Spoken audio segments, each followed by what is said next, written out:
Hi, it's Lisa from Cultured Expressions, and just in from Tanzania, as promised. If you're on our mailing list, you know that these were coming in. A whole new set of batik paintings from Tanzania. I'm not going to tell you which one my favorite is in case it disappears from the available lot. But we have about 30, and I think I'm going to be reordering again soon. So we took a little break from them, but they're back.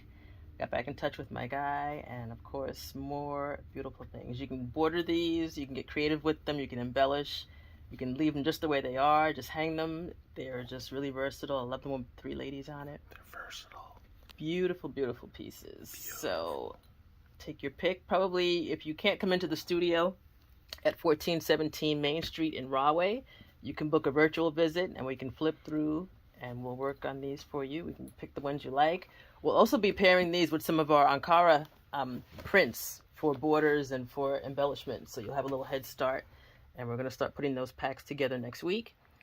So you can just have a great creative time. These are great for gifts, for yourself. Make pillows out of them. You can do the wall hanging, jacket panels, all kinds of really, really fun stuff. So we're excited. Hope you are too. And we'll see you soon.